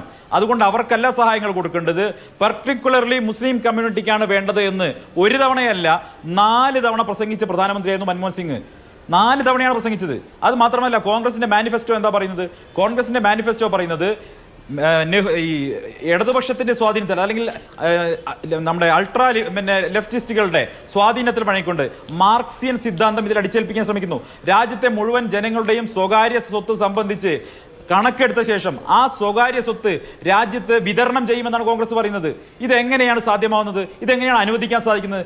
രാജ്യത്തെ ജനങ്ങൾ അധ്വാനം ചെയ്തെടുത്ത സ്വത്ത് ഓരോന്നായി അളന്നെടുത്ത് രാജ്യത്തെ സ്ത്രീകളുടെ സ്വർണത്തിന്റെ അളവെടുത്ത് വെള്ളിയുടെ അളവെടുത്ത് അതെല്ലാം ഇവിടെ വിതരണം ചെയ്യുമെന്ന് രാഹുൽ ഗാന്ധി പറയുമ്പോൾ അതൊരു മാർക്സിയൻ സിദ്ധാന്തമാണ്. അതൊരിക്കലും നമുക്ക് അംഗീകരിക്കാൻ കഴിയുന്നതല്ല. രണ്ട്, അങ്ങനെ വരുമ്പോൾ സാമ്പത്തിക വിതരണം, നമ്മളെ കയ്യിലുള്ള വിഭവ സമാഹരണം, വിഭവങ്ങൾ എങ്ങനെ വിതരണം ചെയ്യണമെന്ന് സംബന്ധിച്ച് കോൺഗ്രസ് നേരത്തെ നിലപാട് വ്യക്തമാക്കിയിട്ടുണ്ട്. ആ നിലപാടെന്ന് പറയുന്നത് കോൺഗ്രസ് പറയുന്നത് രാജ്യത്തിന്റെ വിഭവങ്ങളെ ആദ്യാവകാശികൾ മുസ്ലിങ്ങളായിരിക്കണം എന്നുള്ളതാണ്. അതെങ്ങനെ അംഗീകരിക്കാൻ സാധിക്കും? രാജ്യത്തിന്റെ വിഭവങ്ങളിലെ ആദ്യ അവകാശികൾ പാവങ്ങളാണെന്ന് പറയൂ, ഞങ്ങൾ അംഗീകരിക്കാം. അതിലെന്തിനാണ് നിങ്ങൾ മതം കൊണ്ടുവരുന്നത്? മതത്തിന്റെ അടിസ്ഥാനത്തിൽ നിങ്ങൾ എന്തിനാണ് വിതരണം ചെയ്യുന്നത്? ഇവർ പറയുന്നത് സച്ചാർ കമ്മിറ്റി റിപ്പോർട്ട് പറഞ്ഞു. നിങ്ങൾ മുസ്ലിങ്ങളുടെ പിന്നോക്കാവസ്ഥ പഠിക്കാൻ വേണ്ടി മാത്രം കമ്മിറ്റിയെ വെച്ചാൽ പിന്നെ മുസ്ലിങ്ങളുടെ പിന്നോക്കാവസ്ഥയെ കുറിച്ചുള്ള റിപ്പോർട്ടല്ലേ വരൂ? നിങ്ങൾക്ക് ആവശ്യത്തിന് റിപ്പോർട്ട് കിട്ടാൻ വേണ്ടി നിങ്ങളൊരു സമിതിയെ നിയോഗിച്ചു, ഒരു തട്ടിക്കൂട്ട് സമിതിയെ നിയോഗിച്ചു. എന്നിട്ട് മുസ്ലിങ്ങൾ മുഴുവൻ പിന്നോക്കാവസ്ഥയിലാണെന്ന് ഒരു നറേറ്റീവ് ഉണ്ടാക്കി. ഇന്ത്യ മഹാരാജ്യം 800 കൊല്ലം ഭരിച്ച മുസ്ലിം സമുദായം രാജ്യത്ത് എങ്ങനെയാണ് പിന്നോക്കാവസ്ഥയിൽ വരുന്നത്? ഇവിടെ മുഴുവൻ അടിച്ചമർത്തപ്പെട്ടത് 800 കൊല്ലം മുഗളന്മാരും 100-100 കൊല്ലം ബ്രിട്ടീഷുകാരും ഭരിച്ച് അടിച്ചമർത്തപ്പെട്ടത് ഈ രാജ്യത്തെ ഹിന്ദുക്കളല്ലേ? ആ ഹിന്ദുക്കളല്ലേ പിന്നോക്കാവസ്ഥയിലുള്ളത്? ഇവിടെ അഭയാർത്ഥികളായി സ്വന്തം നാട്ടിൽ ഓടിക്കിടക്കുന്നത് കാശ്മീരിലെ പണ്ഡിറ്റുകളല്ലേ, ഹിന്ദുക്കളല്ലേ? അവരല്ലേ പിന്നോക്കാവസ്ഥയിലുള്ളത്? പിന്നെ ഗുസ്ബേട്ടി എന്ന് വിളിക്കുന്ന അഭയാർത്ഥി ഇല്ലീഗൽ മൈഗ്രൻസ്, അവരെ കുറിച്ച് പറയുമ്പോൾ നിങ്ങൾക്ക് എന്തിനാ നോവുന്നത്? ബംഗ്ലാദേശികളെ കുറിച്ച് പറയുമ്പോൾ നിങ്ങൾക്ക് എന്തിനാ നോവുന്നത്? മ്യാൻമാറുകാരെ കുറിച്ച് പറയുമ്പോൾ നിങ്ങൾക്ക് എന്തിനാ നോവുന്നത്? നിങ്ങൾക്ക് അവരെ എല്ലാവരെയും ഇന്ത്യയുടെ വോട്ടർ പട്ടികയിൽ ചേർക്കണം, എന്നിട്ട് നിങ്ങൾക്ക് വോട്ട് ബാങ്ക് ഉണ്ടാക്കണം. ഞങ്ങൾ അതൊന്നും സമ്മതിച്ചു തരാൻ പോകുന്നില്ല. ഞാൻ നേരത്തെ പറഞ്ഞതുപോലെ ഞങ്ങൾ ഈ കാര്യത്തിൽ അൺഅപ്പോളജറ്റിക് ആണ്. മുസ്ലിം അപ്പീസ്മെന്റ് പൊളിറ്റിക്സുമായി കോൺഗ്രസ് കുറച്ച് വർഷമൊന്നുമല്ല, ഒരുപാട് കാലമായി മുന്നോട്ട് പോകുന്നതാണ്. പിന്നെ പ്രധാനമന്ത്രി കസേരയിൽ നരേന്ദ്രമോദി ഇരിക്കുന്നത് എന്തോ അപമാനകരമാണ് എന്ന രീതിയിലൊക്കെ പറഞ്ഞു. ഇവിടെ ഒരു ആൽമരം വീണ് കഴിഞ്ഞാൽ അതിനിടയിൽപ്പെട്ട ഒരുപാട് ആളുകൾ മരിക്കുമെന്ന് പറഞ്ഞത് രാജീവ് ഗാന്ധി പ്രധാനമന്ത്രിയായിരുന്ന കാലഘട്ടത്തിലാണ്. എന്തിനെ കുറിച്ചാണ് പറഞ്ഞത്? ഈ രാജ്യത്തെ പ്രധാനപ്പെട്ട ന്യൂനപക്ഷ വിഭാഗമായ സിഖുകാരെ കൂട്ടക്കൊല ചെയ്തവരാണ് നിങ്ങൾ. കൂട്ടക്കൊല ചെയ്തവർ 3000-ലധികം സിഖുകാരെ കൊന്നുകളഞ്ഞ കോൺഗ്രസ്സുകാരാണോ മതേതരത്വത്തെ കുറിച്ച് പറയുന്നത്? നിങ്ങളുടെ ഈ പുറത്തിറങ്ങിയിട്ടുള്ള മാനിഫെസ്റ്റോയിൽ പറയുന്ന കാര്യങ്ങൾ മുഴുവൻ ആരെ പ്രീണിപ്പിക്കാനാണെന്നുള്ള കാര്യം രാജ്യത്തെ ജനങ്ങൾക്കറിയാം. നിങ്ങൾ ഇരുട്ടുകൊണ്ട് ഓട്ടയടിക്കേണ്ട. നിങ്ങൾക്ക് പറ്റിയ അബദ്ധം നരേന്ദ്രമോദി വിളിച്ചു പറഞ്ഞു. ഞങ്ങളത് പറഞ്ഞുകൊണ്ടേയിരിക്കും. കാരണം രാജ്യത്തെ ഹിന്ദുക്കളും ക്രിസ്ത്യാനികളും അടക്കമുള്ള മറ്റ് മതന്യൂനപക്ഷ വിഭാഗങ്ങളും വലിയ ആശങ്കയിലാണ്. ബാക്കി SC ST-കാരുടെ ആനുകൂല്യങ്ങൾ നിങ്ങൾ എന്താ പറഞ്ഞിരിക്കുന്നത്? റിസർവേഷൻ 50%-ലധികം ഉയർത്താൻ വേണ്ടി കോൺസ്റ്റിറ്റ്യൂഷൻ അമെന്റ്മെന്റ് കൊണ്ടുവരുന്ന പറഞ്ഞിരിക്കുന്നത്. 50%-ലധികം റിസർവേഷൻ ഉയർത്തി കഴിഞ്ഞാൽ ആരുടെ റിസർവേഷനാണ് നഷ്ടമാവുക? ഈ രാജ്യത്തെ പട്ടികജാതി പട്ടികവർഗക്കാരുടെ റിസർവേഷൻ നഷ്ടമാവില്ലേ? ഈ രാജ്യത്തെ ഹിന്ദുക്കളടക്കമുള്ള ജനറൽ വിഭാഗക്കാരുടെ ജോലി കിട്ടാനുള്ള സാധ്യത മങ്ങില്ലേ? ക്രിസ്ത്യാനികളടക്കമുള്ള മുന്നോക്ക വിഭാഗക്കാരുടെ അവരുടെ ജോലി കിട്ടാനുള്ള സാധ്യത മങ്ങില്ലേ? നിങ്ങൾ മുസ്ലിങ്ങൾക്ക് സംവരണം കൊടുക്കാൻ വേണ്ടി SC ST വിഭാഗങ്ങളെ സംവരണം വെട്ടിക്കുറയ്ക്കാൻ വേണ്ടി ഭരണഘടനാ ഭേദഗതിയും ആര് കൊണ്ടുവന്ന ഭരണഘടന? അംബേദ്കർ കൊണ്ടുവന്ന ഭരണഘടന. ഈ രാജ്യത്തെ പട്ടികജാതി സംവരണം കൊടുക്കാൻ വേണ്ടി മുസ്ലിങ്ങൾക്ക് സംവരണം കൊടുക്കാൻ വേണ്ടിയിട്ട് ഭരണഘടന ഭേദഗതി ചെയ്യുമെന്നോ, മുസ്ലിങ്ങൾക്ക് സംവരണം കൊടുക്കാൻ വേണ്ടിയിട്ട് ഈ സംവരണത്തിന്റെ ക്യാപ്പ് ഉയർത്തുമെന്നോ പറഞ്ഞിട്ടുണ്ട്. പോട്ടെ, ഇപ്പോ പ്രധാനമന്ത്രിയും പറഞ്ഞു മുസ്ലിങ്ങൾക്ക് സ്വത്തിൽ പ്രധാന അവകാശം എന്ന് മൻമോഹൻ സിംഗ് പറഞ്ഞു. എന്നിട്ട് പറയാണ് സഹോദരിമാരെ, അമ്മമാരെ നിങ്ങളുടെ കെട്ടുതാലി പൊട്ടിച്ചു കൊടുക്കാൻ പോവാണ്. അപ്പോൾ ഒരു ജനസമൂഹത്തോട് പറയാം, സഹോദരിമാരെ നിങ്ങളുടെ കെട്ടുതാലി പൊട്ടിച്ച് കോൺഗ്രസ് മുസ്ലിങ്ങൾക്ക് കൊടുക്കും എന്ന് പറയുന്ന തരത്തിലുള്ള ദുർവ്യാഖ്യാനം എന്തിനാണ്? ശരി, കോൺഗ്രസിന്റെ മാനിഫെസ്റ്റോയിലെ ഈ വെൽത്ത് റീഡിസ്ട്രിബ്യൂഷനെ കുറിച്ച് നിങ്ങൾക്ക് ചോദ്യങ്ങൾ ഉണ്ടെങ്കിൽ അത് കൃത്യമായ നിലയിൽ ചോദിക്കാമല്ലോ, വളച്ചൊടിക്കാതെ. അല്ലാതെ മുസ്ലിങ്ങൾക്ക് വേണ്ടി ഇങ്ങനെ ചെയ്യും, മുസ്ലിങ്ങൾക്ക് വേണ്ടി അങ്ങനെ ചെയ്യും എന്ന് പറയുന്നതിനെയാണ് നമ്മൾ വർഗീയ ഭാഷണം എന്ന് വിളിക്കുന്നത്. അപ്പൊ കോൺഗ്രസ് ചെയ്തത് വർഗീയതയല്ലേ? ആന്ധ്രാപ്രദേശിൽ അധികാരത്തിൽ വന്നപ്പോ എന്തിനാ മുസ്ലിങ്ങൾക്ക് സംവരണം കൊടുത്തത്? ഭരണഘടനയെ അട്ടിമറിച്ചുകൊണ്ട്. അതല്ല സുപ്രീം കോടതി എടുത്ത് തോട്ടിക്കളഞ്ഞത്. കോൺഗ്രസ് അവിടെ ആർക്കാ സംവരണം കൊടുത്തത്? മുസ്ലിങ്ങൾക്ക് സംവരണം കൊടുത്തത്? ഭരണഘടന അനുവദിക്കാതെ 50% ക്യാപ്പ് കഴിഞ്ഞ് സംവരണം കൊടുത്ത എന്തിനാ? ഈ കാര്യത്തിൽ ഇപ്പോഴും സംവരണം കൊടുക്കാൻ വേണ്ടി പിൻവാതിൽ സംവരണം കൊടുത്തില്ലേ? സുപ്രീം കോടതി പറഞ്ഞില്ലേ? ആന്ധ്രാപ്രദേശിലെ YS രാജശേഖർ റെഡ്ഡിയുടെ സർക്കാർ വിശദീകരിച്ച കാര്യം റിലീജിയൻ ബേസിസിലല്ല, മറിച്ച് പിന്നാക്കാവസ്ഥ പരിഗണിച്ച് മുസ്ലിം വിഭാഗത്തിൽപ്പെട്ട 14 ബ്ലോക്കുകൾക്ക്, 14 ഏറ്റവും പിന്നോക്കക്കാരായ വിഭാഗങ്ങൾക്ക് ഞങ്ങൾ സംവരണം കൊടുത്തു. ആ സംവരണം ഹൈക്കോടതി റദ്ദാക്കി സുപ്രീം കോടതിയിൽ ആ വിഷയം ഇപ്പോഴും ഭരണഘടനാ ബെഞ്ച് അന്തിമമായി ആ വിഷയം തീർപ്പാക്കിയിട്ടില്ല. മുസ്ലിം സബ് കോട്ടയുടെ വിഷയം അത് അന്തിമമായി സെറ്റിൽ ചെയ്തിട്ടുള്ള ഒരു വിഷയമേ അല്ല. ഒരു സെക്കൻഡ്, ഞാൻ പൂർത്തിയാക്കട്ടെ. ഹൈക്കോടതി വിധി വന്നു. ഹൈക്കോടതി വിധിക്കെതിരെ അതോടെ കിടക്കട്ടെ. അല്ല, ഹൈക്കോടതി സുപ്രീം കോടതി അന്തിമമായി സെറ്റിൽ ചെയ്തിട്ടില്ല. അത് ആർക്കും പോകാം അഭിലാഷേ, അപ്പീൽ ആർക്കും പോകാം. ഹൈക്കോടതി വിധിയാണ് ഇപ്പൊ അന്തിമം. വിധി പറയട്ടെ, സുപ്രീം കോടതി ഇതുവരെ തീർപ്പ് കൽപ്പിച്ചിട്ടില്ല. നിലവിൽ അന്തിമം അതാ. ആന്ധ്ര എന്നാ പിന്നെ ആന്ധ്ര എന്താ മുസ്ലിം റിസർവേഷൻ ഇല്ലാത്ത? അല്ല, അഭിലാഷ് തടസ്സപ്പെടുത്തല്ലേ? അഭിലാഷ് പറയുന്നതാണ് ന്യായമെങ്കിൽ എന്താ ഇപ്പൊ ആന്ധ്രയിൽ മുസ്ലിം റിസർവേഷൻ ഇല്ലാത്ത? അത് ഹൈക്കോടതി ഈ പറഞ്ഞ മുസ്ലിം സബ് കോട്ട റദ്ദാക്കി. പോകുന്നില്ല.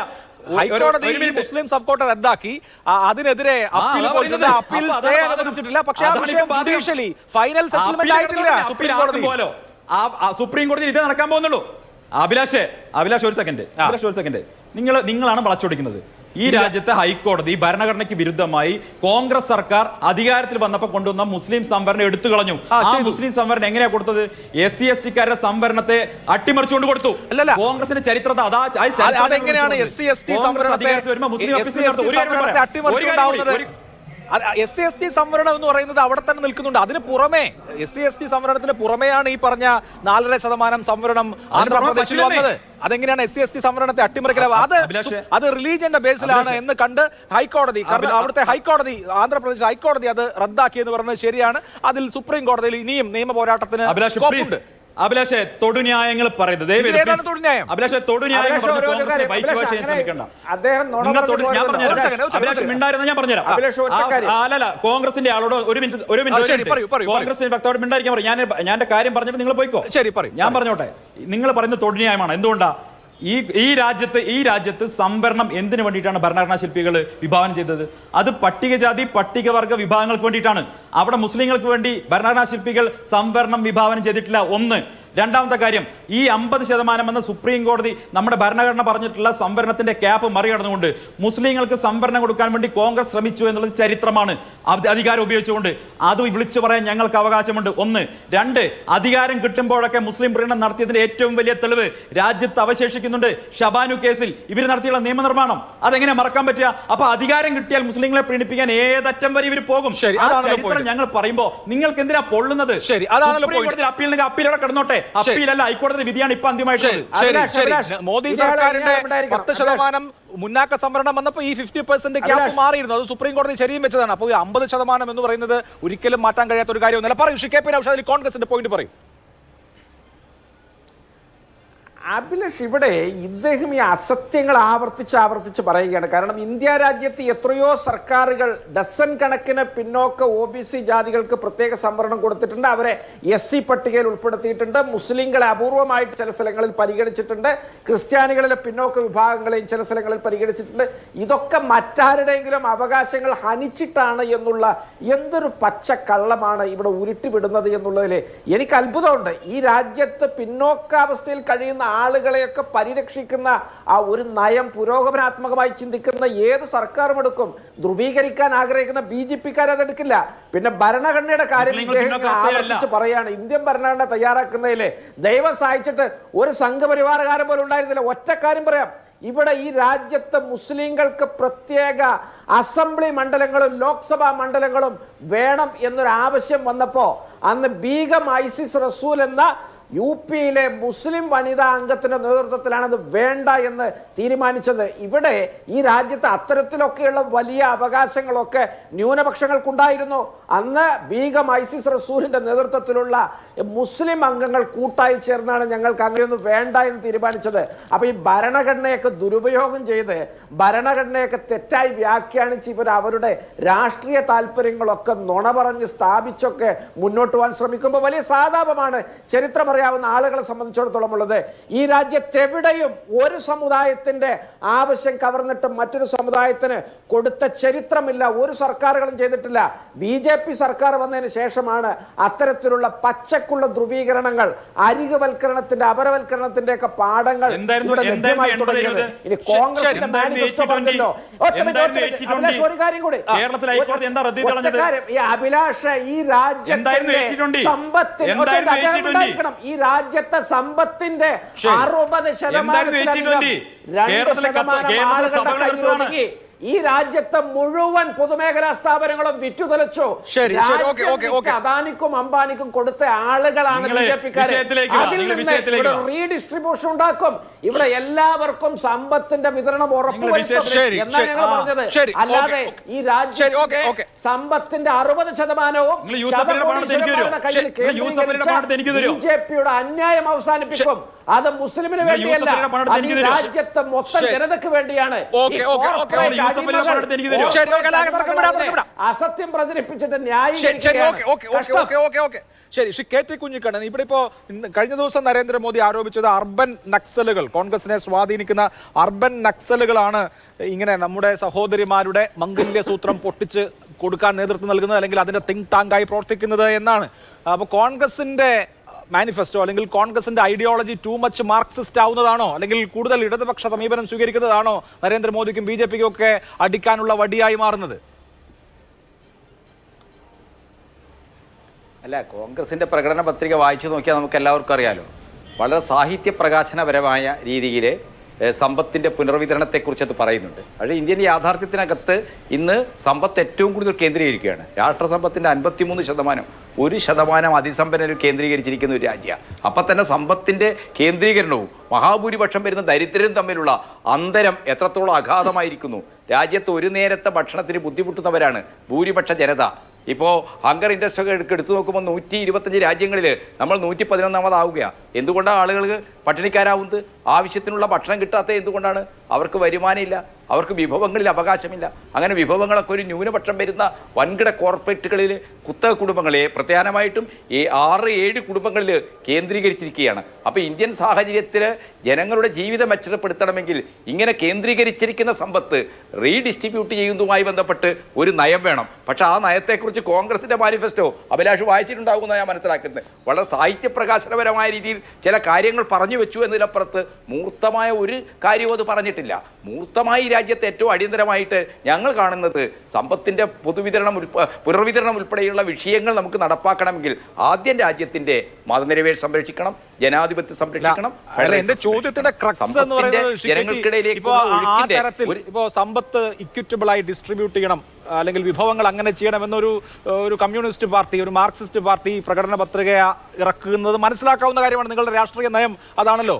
കോൺഗ്രസ് അത് ചെയ്യണോ, പ്രത്യേകിച്ച് ഇന്ത്യൻ റിയാലിറ്റിയിൽ? അല്ല, കോൺഗ്രസിന് ഇന്ന് അത് പറയാതിരിക്കാൻ പറ്റില്ല. ഇന്ത്യയിലെ മഹാഭൂരിപക്ഷം വരുന്ന ആളുകൾ വിഭവങ്ങളിൽ നിന്നും സമ്പത്തിൽ നിന്നും അന്യരായിട്ട് പട്ടിണിക്കാരാവുകയാണ്, തൊഴിൽരഹിതരാവുകയാണ്. അപ്പോൾ തൊഴിലില്ലായ്മയെക്കുറിച്ചും പട്ടിണിയെക്കുറിച്ചൊക്കെ നമ്മൾ സംസാരിക്കുമ്പോൾ സമ്പത്തിൻ്റെ അമിതമായ കേന്ദ്രീകരണമാണ് മഹാഭൂരിപക്ഷത്തെ ദരിദ്രവൽക്കരിച്ചത്, പണിയില്ലാതാക്കിയത്, വരുമാനമില്ലാതാക്കിയത്. അപ്പോൾ അവർക്കെന്താണ്? സമ്പത്തിൻ്റെ പുനർവിതരണം വഴി മാത്രമേ അവരുടെ ജീവനോപാധികൾ ഉറപ്പുവരുത്താൻ പറ്റൂ. ആ ജീവനോപാധികൾ ഉറപ്പുവരുത്തതിനെക്കുറിച്ച് കോൺക്രീറ്റ് ആയിട്ട് ആ പ്രകടന പത്രികയിൽ ഒന്നും പറയുന്നില്ല, മൂർത്തമായ ഒന്നുമില്ല. പക്ഷേ എന്താണ്, പൊതുവായ വളരെ സാഹിത്യ പ്രകാശനപരമായ രീതിയിൽ കോൺഗ്രസ് ഇത് പറഞ്ഞു വെച്ചിട്ടുണ്ട്.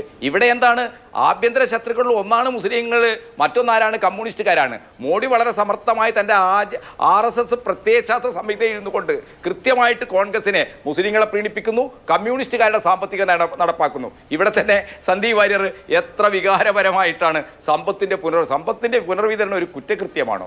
സമ്പത്ത് ആരാ നിങ്ങൾക്ക് കൈയടക്കി വെക്കാൻ അവകാശം തന്നത്? മഹാഭൂരിപക്ഷം വരുന്ന ജനങ്ങൾക്ക് അവകാശപ്പെട്ട സമ്പത്ത് അപഹരിച്ചെടുത്തവരാണ് ഇവിടുത്തെ അംബാനിമാർ, അദാനിമാർ. അങ്ങനെ അപഹരിച്ചെടുത്ത സമ്പത്ത് ജനങ്ങളിലേക്ക് വിതരണം ചെയ്യാൻ എന്താണ് ഒരു ഭരണകൂടത്തിന്, ഒരു ആധുനിക സ്റ്റേറ്റ് ചെയ്യാൻ കഴിയാന്താണ്? ഇവരിൽ നിന്ന് കൃത്യമായ നികുതി പിരിക്കണം. ഇവർ അമിതമായി നിയമവിരുദ്ധമായി പണം കേന്ദ്രീകരിച്ച് വെച്ചിരിക്കുന്നത് എങ്ങനെയാണ്? നമ്മുടെ രാജ്യത്ത് ലാഭനികുതിയുണ്ട്, ഓരോ കോർപ്പറേറ്റുകളും വാങ്ങുന്ന ലാഭവിഹിതത്തിനനുസരിച്ച് നികുതി കൊടുക്കുന്നുണ്ടോ? അപ്പോൾ ഇത്തരം നിരവധി വിഷയങ്ങൾ നമ്മുടെ രാജ്യത്തിന് മുമ്പിലുണ്ട്. അപ്പോൾ അതൊക്കെ തന്നെ ഉണ്ടാകണം. ആ രീതിയിലുള്ള സാമ്പത്തിക പരിഷ്കരണങ്ങൾ ഉണ്ടാകണമെന്ന് പറയുമ്പോൾ BJP-ക്കാർ ഒരു മഹാകുറ്റകൃത്യമായിട്ടാണ് പാവപ്പെട്ട ആളുകളുടെ കൈകളിലേക്ക് വൻകിട കുത്തകൾ കൈയടക്കി വെച്ചിരിക്കുന്ന സമ്പത്തിൻ്റെ ഒരു ഭാഗം എത്തിക്കണം, അവർക്കും അവരുടെ ജീവനോപാധി ഉറപ്പുവരുത്തണം എന്ന് പറയുന്നത് എന്തോ വലിയൊരു തെറ്റാണ്. അതെന്താണ്, ഒരു ഭയങ്കര അർബൻ നക്സലീസ് ആണ് എന്നൊക്കെ പറയാണ്. എന്ന് പറഞ്ഞു കഴിഞ്ഞാൽ ഇവരെ സംബന്ധിച്ചിടത്തോളം രാജ്യത്ത് സാമൂഹ്യ നീതി നടപ്പാക്കണം, സമ്പത്തിന്റെ തുല്യമായ വിതരണം ഉണ്ടാക്കണം എന്നൊക്കെ പറഞ്ഞു കഴിഞ്ഞാൽ ന്യൂനപക്ഷ പ്രീണനമാണ്, അത് അർബൻ നക്സലിസമാണ് എന്നൊക്കെ ആരോപിച്ച് തങ്ങളുടെ കോർപ്പറേറ്റ് കോർപ്പറേറ്റ് പീഡന നയം തുടരുകയാണ് BJP ചെയ്യുന്നത്. ആ കോർപ്പറേറ്റ് പീഡന നയം ഈ തെരഞ്ഞെടുപ്പിൽ വലിയ രീതിയിൽ ചർച്ച ചെയ്യപ്പെടുന്നു എന്നുള്ളതാണ് BJP ഭയപ്പെടുന്നത്. ശരി, ഞാൻ നേരത്തെ ചോദിച്ച ചോദ്യത്തിന് സന്ദീപ് ഉത്തരം പറഞ്ഞില്ല. എന്തുകൊണ്ടാണ് ഇപ്പൊ ഗിയർ ഷിഫ്റ്റ് ചെയ്തത്? ഞാൻ ഒന്നുകൂടി അവസാനം ചോദിക്കാം. ഈ പറഞ്ഞ മുസ്ലിം പ്രീണനം മാത്രമല്ല, പ്രധാനമന്ത്രി ഇന്ന് പ്രസംഗിക്കുന്നു കോൺഗ്രസ് ഭരണകാലത്ത് ഹനുമാൻ ചലീസ ചൊല്ലുന്നത് കുറ്റമായി മാറിയിരുന്നു. രാജസ്ഥാനിൽ കോൺഗ്രസ് അധികാരത്തിൽ ഇരുന്ന സമയത്ത് രാമനവമി പൊസഷൻ പറ്റില്ലായിരുന്നു. കോൺഗ്രസ് അവിടുന്ന് പോയതിനു ശേഷമാണ് രാമനവമിക്ക് ശോഭയാത്ര നടത്തിയത്. ഇങ്ങനെ മുഴുവനായിട്ട് ഹിന്ദുക്കളെ ഞങ്ങളാണ് സംരക്ഷിക്കുന്നത്. കോൺഗ്രസിന്റെ കാലത്ത് ഹിന്ദു ആചാരങ്ങളോ ഹിന്ദു പ്രാർത്ഥനകളോ ഹിന്ദു മതമോ നിലനിൽക്കില്ല, പറ്റില്ല, ഹിന്ദുവായി ജീവിക്കാൻ ഈ നാട്ടിൽ പറ്റില്ല എന്ന മട്ടിൽ എന്തിനാണ് പ്രധാനമന്ത്രി കള്ളം പറയുന്നത്? ഇത്രയും കാലം ഈ രാജ്യം ഭരിച്ചത് കോൺഗ്രസ് അല്ലേ?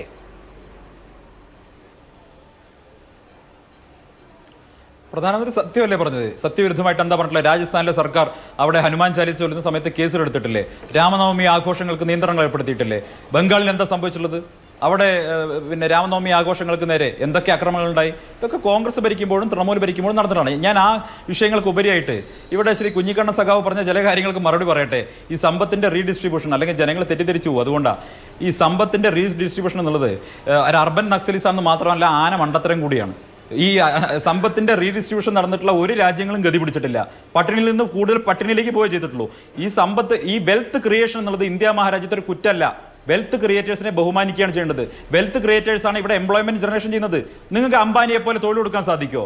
ഈ രാജ്യത്ത് റിലയൻസ് ഗ്രൂപ്പ് അല്ലെങ്കിൽ അംബാനി ഗ്രൂപ്പ്, അദാനി ഗ്രൂപ്പ് ഒക്കെ വ്യവസ്ഥാപിതമായി രാജ്യത്തെ നിയമവ്യവസ്ഥയ്ക്ക് അകത്ത് നിന്നുകൊണ്ട് രാജ്യത്തെ നികുതി അടച്ചുകൊണ്ട് ഇവിടെ പ്രവർത്തിക്കുന്നു. അവർ തൊഴിലവസരങ്ങൾ ഉണ്ടാക്കുന്നു, രാജ്യത്തെ അടിസ്ഥാന സൗകര്യ വികസനത്തെ ഇൻവെസ്റ്റ് ചെയ്യുന്നു, രാജ്യത്തിന് അഭിമാനകരമായിട്ടുള്ള നേട്ടങ്ങൾ ഉണ്ടാക്കുന്നു. അതുകൊണ്ടാണല്ലോ ഈ നിങ്ങൾ പറയുന്ന ഇതേ കോർപ്പറേറ്റ് അദാനി സഖാവിന്റെ പേരെഴുതിയ ബലൂണ് നിങ്ങളുടെ മുഖ്യമന്ത്രി ആകാശത്തേക്ക് പറപ്പിച്ചത്. ജനങ്ങൾ കണ്ടിട്ടില്ല ഇതൊക്കെ. കുഞ്ഞിക്കണ്ണൻ സഖാവെ, നിങ്ങൾ പഴയ നക്സലൈറ്റ് ആണെന്ന് കരുതിയിട്ട് പിണറായി വിജയൻ ചെയ്ത കാര്യങ്ങൾ മറച്ചു വെക്കല്ലേ? പിണറായി വിജയൻ ആകാശത്തേക്ക് അദാനിയുടെ ബലൂൺ ഉയർത്തിവിട്ടതും അദാനിയുടെ മകനെ ക്ലിഫ് ഹൗസിലേക്ക് കൊണ്ടുപോയി മൃഷ്ടാന്നം ഭക്ഷണം കൊടുത്തതൊക്കെ ജനങ്ങൾ കണ്ടിട്ടുള്ള കാര്യമാണ്. നിങ്ങൾ അദാനി അംബാനി എന്നൊക്കെ പറയുമ്പോൾ ഇതേ ആളുകളൊക്കെ നിങ്ങളുടെ കൂടെയും ഉണ്ട്. നിങ്ങൾ ഭരിക്കുന്ന സംസ്ഥാനങ്ങളിലേക്ക് ഇവരെയൊക്കെ നിങ്ങൾ ക്ഷണിച്ചു കൊണ്ടുവരാറുണ്ട്, ഇൻവെസ്റ്റ്മെന്റ് കൊണ്ടുവരാറുണ്ട്. ഇതൊക്കെ ഈ രാജ്യത്തെ എല്ലാ ഗവൺമെന്റുകളും ചെയ്താണ്. രാജ്യത്തെ എംപ്ലോയ്മെന്റ് ജനറേഷൻ ഉണ്ടാവാൻ, രാജ്യത്ത് ഇൻവെസ്റ്റ്മെന്റ് വരണം. ഇൻവെസ്റ്റ്മെന്റ് വരാതെ കംപ്ലീറ്റ് പൂട്ടിക്കളഞ്ഞിട്ട് മുകേഷ് അംബാനി നാളെ തലശ്ശേരി ബസ് സ്റ്റാൻഡിൽ വന്നിട്ട് പിന്നെ നമ്മുടെ KT കുഞ്ഞിക്കണ്ണൻ സഖാവ് ചെയ്യുന്നത് പോലെ പരിപ്പോട്ടയും കട്ടൻ ചായയും കഴിച്ച് അവിടെ നിന്നിട്ട് നാട്ടുകാരോട് ഇങ്ങനെ ഗീർവാണ പ്രസംഗം നടത്തിയാൽ മതിയോ? നമ്മുടെ രാജ്യത്ത് വികസനം വേണ്ടേ? KT കുഞ്ഞിക്കണ്ണൻ ഈ നാട്ടിൽ ഒരു മനുഷ്യനെങ്കിലും ജോലി കൊടുക്കുന്ന ഏതെങ്കിലും ഒരു പ്രവൃത്തി ചെയ്തിട്ടുണ്ടോ? ഒരുപാട് സ്ഥാപനങ്ങൾ പൂട്ടിച്ചതല്ലാതെ ഏതെങ്കിലും തുറന്ന പാരമ്പര്യം നിങ്ങൾക്കുണ്ടോ? നിങ്ങളുടെ പാർട്ടിക്കുണ്ടോ? നിങ്ങളുടെ വ്യക്തിപരമായി പറയല്ല, നിങ്ങളുടെ പാർട്ടിക്കുണ്ടോ? നിങ്ങളുടെ നാട്ടിൽ എംപ്ലോയ്മെന്റ് ജനറേഷൻ ഉണ്ടാവട്ടെ, യുവാക്കൾക്ക് തൊഴിൽ കിട്ടട്ടെ, നാട് നന്നാവട്ടെ. നിങ്ങളുടെ പ്രത്യയശാസ്ത്രം കൊണ്ട് ഈ നാട് ഒരു നാടും നന്നായിട്ടില്ല, മുടിഞ്ഞു പോവുകയല്ലാതെ. ചൈനയിൽ പോലും സ്വകാര്യ സ്വത്ത് സമ്പാദനാവാം, അവിടെ പോലും കോർപ്പറേറ്റ് നിധി കുറയ്ക്കുന്നു. നിധി കുറയ്ക്കണം. ഒറ്റ ഇടവേളയ്ക്ക് ശേഷം പറയാം. ഒരു ചെറിയ ഇടവേള എടുക്കാനുള്ള സമയം അതിക്രമിച്ചു. അതുകൊണ്ടാണ് ഇടവേള. ചർച്ചയിലേക്ക് ശ്രീ KT കുഞ്ഞിക്കണ്ണൻ, താങ്കളാണ് ഇവിടെ മറുപടി പറയേണ്ട വിഷയം ഉന്നയിച്ചത്. അല്ല, താങ്കൾ പറഞ്ഞ കാര്യത്തിൽ അദ്ദേഹം ഒരു മറുപടി പറയട്ടെ, ഇല്ലെങ്കിൽ സമയം ഉണ്ടാവില്ല. അതുകൊണ്ടാണ് എനിക്കൊരു അവസരം തരാം. രണ്ടുപേർക്ക് ഓരോ മിനിറ്റ് തരാം. പക്ഷെ KT, ഇവിടെ ഇപ്പൊ നോക്കൂ, വർഗീയതയാണ് നമ്മുടെ വിഷയം. അപ്പൊ ഒരു സാമ്പത്തികമായ നിർദ്ദേശത്തെ പോലും വർഗീയമായി അവതരിപ്പിക്കപ്പെടാം എന്ന ഒരു നിലയിൽ വേണം ഈ കാര്യത്തെ കാണാൻ. അല്ല, ഇവിടെ ഈ സന്ദീപ് വാര്യർ എന്തൊക്കെ അബദ്ധങ്ങളാണ് പറഞ്ഞത്. 19ാം നൂറ്റാണ്ടിൽ തന്നെ മുതലാളിത്തത്തിൻ്റെ മൂരാച്ചികളായ ആളുകൾ പറഞ്ഞു വെച്ച സിദ്ധാന്തങ്ങളാണ് അദ്ദേഹം ഇപ്പോൾ എഴുന്നേൽക്കുന്നത്. 1930കളാകുമ്പോഴേക്കും മുതലാളിത്തത്തിൻ്റെ ഈ സിദ്ധാന്തങ്ങളൊക്കെ പരാജയപ്പെട്ടു. സ്റ്റേറ്റ് ഉടമസ്ഥത, സ്റ്റേറ്റ് നിയന്ത്രണം, സമ്പത്തിൻ്റെ വികേന്ദ്രീകരണം, ഇതൊക്കെ വളരെ പ്രധാനമാണ് വന്നു. അങ്ങനെയാണ് മുതലാളിത്തം തന്നെ കെയ്നീഷ്യൻ വെൽഫെയർ സ്റ്റേറ്റ് തിയറിയിലേക്കൊക്കെ മാറിയത്. അതുകൊണ്ട് മുതലാളിമാർ നാട് നന്നാക്കിക്കൊള്ളും എന്ന് ദയവ് ചെയ്ത് ചിന്തിക്കേണ്ട. മുതലാളിമാർ BJPയെ നന്നാക്കും, അവർക്ക് ഇലക്ട്രൽ ബോണ്ടുകൾ കൊടുക്കും, അവർക്ക് ഇഷ്ടം പോലെ പണം കിട്ടും. അങ്ങനെ എന്താണ് ഓപ്പറേഷൻ ലോട്ടസ് ഒക്കെ നടത്തി അങ്ങനെ ഭരിക്കാം. അങ്ങനെ മുതലാളിത്തത്തിന്റെ പൊതുകാര്യങ്ങൾ നോക്കി നടത്തുന്ന വെറും വൃത്തികെട്ട രാഷ്ട്രീയക്കാരായിട്ട് ഇവിടെ വർഗീയവാദികൾക്ക് തുടരാം. എന്നാൽ ഞങ്ങളെപ്പോലുള്ള ആളുകൾ ചിന്തിക്കുന്ന അതിൽ നിന്ന് വ്യത്യസ്തമായി സമ്പത്തിന്റെ എന്താണ് തുല്യമായ വിതരണം ഉണ്ടാകും. സമ്പത്ത് ഉൽപ്പാദിപ്പിക്കുന്നതിന് എല്ലാവരും ഉപയോഗിക്കാം. അങ്ങനെ ഉൽപ്പാദിപ്പിക്കപ്പെടുന്ന സമ്പത്ത് തുല്യമായി വിതരണം ചെയ്യുന്ന അവസ്ഥയുണ്ടാണ്. ജനാധിപത്യപരമായി വിതരണം ചെയ്യണം എന്ന് പറഞ്ഞാൽ മുതലാളിമാര് വേണ്ടെന്ന് ഞങ്ങൾ പറയുന്നില്ല. ചരിത്രപരമായ മുതലാളിത്തത്തെ നമുക്ക് എന്ത് ചെയ്യണം? എല്ലാവർക്കും അതിന്റെ വിഭവങ്ങൾ സമ്പത്ത് ഉപയോഗിക്കാൻ കഴിയണം.